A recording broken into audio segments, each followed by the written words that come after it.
Dear ladies and gentlemen, welcome back to the analysis of YOLENO TV. I hope you're well from wherever you're watching this channel. I'd like to start this session by appreciating you so much for making this channel grow. If you wish to support us, just subscribe to our channel and give this video a like. Now let's head over to a remark by the NCCK. They have responded to the debate that has been going on regarding scrutinizing of 2022 election servers. This to me sounds as a major boost to Raila Amolo Odinga's long-term, or to Raila Amolo Odinga's call that he's had since last year. Many people thought this was just going to be any other sentiment that Raila normally says, alafu inene na fade inapotea. But the truth of the matter is that since Raila slowed down on this debate, many groups and civil societies have come out to speak it out loudly. And from all the remarks ambao unasikiaga zinaongelewa, one thing that I can make out of it, one thing that comes out of those remarks, ni kwamba kuna kitu hidden in that server. So NCCK chairman Timothy Ndambuki and General Secretary Chris Kinyanjui have called for in-depth audit of 2022 poll servers. That is NCCK.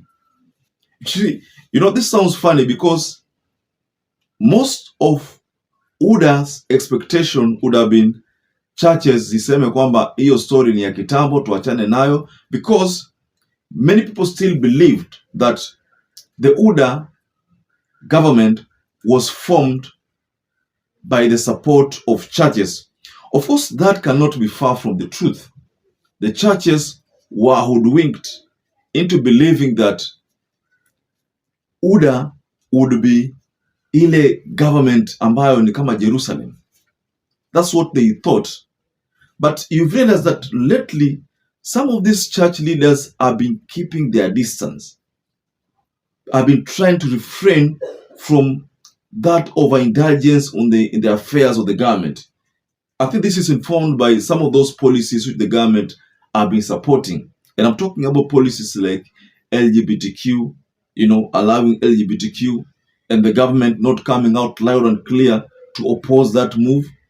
And also this issue of overtaxation, this putting of more burden on the people. And I think some of this is a closure of some churches. So these are some of the things which have forced the churches to now think twice. So the churches have noted that the results of each of the presidential elections since 2007 have been questionable, and at times with devastating outcomes. They have recommended for establishment of judicial commission to carry out the audit. And this is what Kinyanjui, who is the Secretary General of NCCK, this is what he said. We recommend enactment of legislation to establish a judicial commission to carry out an audit of the 2022 general elections to ensure the process promotes peace, stability, and national cohesion. That's what Kinyanjui said. So the proposal by NCCK was a shot in the arm for Azimio leader Raila Odinga, who has been insisting that his victory was stolen and that an audit of the results would establish or would substantiate his claims. The audit was one of the demands by Raila Amolo Odinga as he called for nationwide protests. So this is a major boost to Raila Amolo Odinga because, last week, Political Parties Liaison Committee also called for an audit of the same, and other players also, I said Islamic body also called for the same. So this is a major plus to Raila Amolo Odinga's push to better the election or the electoral system of this country. You see, the audit will bring about electoral justice, which is a very, very important thing. I mean, in Nigeria, this is what they are trying to do. In Nigeria, before the judge makes the final confirmation, huwa kuna zile calls for auditing of servers. I saw that with Tinubu when before he was officially confirmed by the courts there. There was this call for audit of servers. So I think this is not supposed to be entrenched in our constitution, ama entrenched in the process of the 14 days period ya kumaliza na history ya Supreme Court. So it should be, I think it should be formulated that it is 14 days, but if there is need to conduct an audit, then the period can be extended to allow for that total coverage of that audit. And so that the audit can also, I think it can also be made better by saying that now this audit should not be done by a Kenyan citizen. Because of course, that person can be compromised.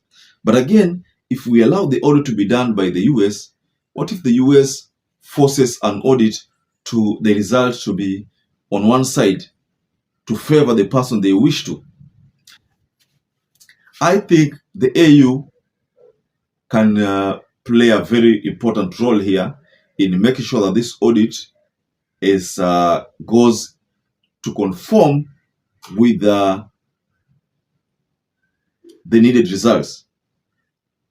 I think AU could be a better player here, because if you engage, okay, fine, Kenya engaged Kriegler to come and do some audit also on the process and understand what could have happened during that time, and then offer recommendation. And Kriegler offered recommendations. And some of these recommendations zilisaidia sana kwa ile 2010 constitution. And that's why we have it. And the 2010 constitution allows for audit of the electoral process. That's why within 3 years, huwa bado zile data zinakuwa maintained by the IBC data, so that within these 3 years, kama kuna anything, then it can be done. It can be corrected, it can be done, it can be investigated. So these 3 years. So this audit must be done within 3 years. And we are on our 2nd year. So it must be done before elapsing of the 3rd year. So it's going to be back and forth, lakini at the end of the day, hii audit paka ifanyike. So the NCC case move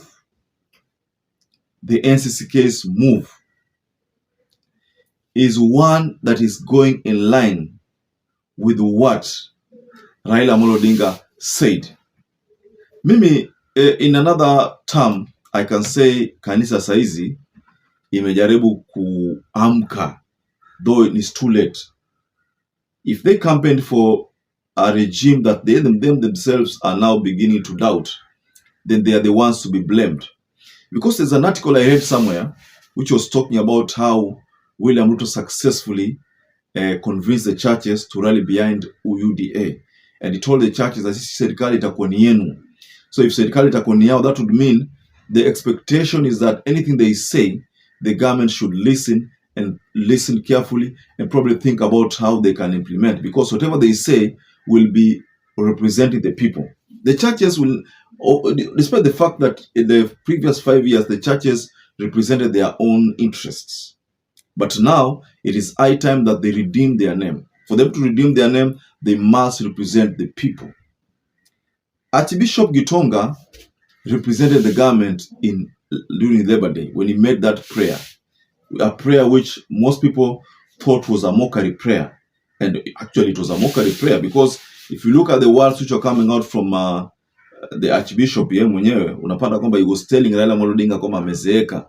That is not an archbishop who is supposed to say that. Because if you look at Gitonga and Raila, if you look at who is younger, you find that Raila appears to be younger. But why is he advising Raila to retire and bondo? He said very, very disturbing words in his presentation, and that did not sit well with majority of Kenyans who felt that Archbishop Gitonga was not being respectful to Raila Amolo Odinga, and that affected him a great deal. So churches have failed Kenyans. That's a reality. So they are now trying to redeem themselves by speaking the truth. You saw what Ole Sapit said, and I shared in another video, and then another video also. So this is NCCK Chairman Timothy Ndambuki and Secretary General Chris Kinyanjui saying that, or calling for an in-depth analysis of the servers. So that is the best thing for this country. So I think the only faction that will be left defending the move to reject that audit ni UDA peke yake. It is only UDA. All the people have been there submitting their own observations there. Ni kwamba audit ifanyike, hii story ishe. That's what they are calling for. But the people of UDA, they are calling for something that is totally different from what majority of Kenyans are calling for. So if a referendum is to be handled today or to be held today regarding whether an audit should be done or an audit should not be done, then an audit should be done will win. That's what I can tell you, and you can take that to the bank for free. So, ladies and gentlemen, I'd like to rest my case there, but you can tell us what you think about NCCK's latest move. Do you trust NCCK that wanasema ukweli, ama ni kwamba wamebanwa na their congregates, kwamba if you don't speak the truth kanisa inasambaratika, ama wameona kwamba kanisa sasa inaanza kusambaratika? Why are they now seeing light at the end of the tunnel? Why did they see light last year? That's a debate for another day. And I also like to encourage any viewer who has not subscribed to this channel, because I've realized that there are so many good viewers who forget to subscribe to this channel, or maybe don't know how to subscribe. Please just go down there. There's a button written subscribe. Just hit it if you had not subscribed before. But if you subscribe before, you can just give this video a like to enable YouTube to share it to other audiences. Now, to those people who have supported this channel, I want to say that I'm forever grateful for that support, because without that support, this channel could not have grown. So until we catch up again, please stay safe and stay blessed.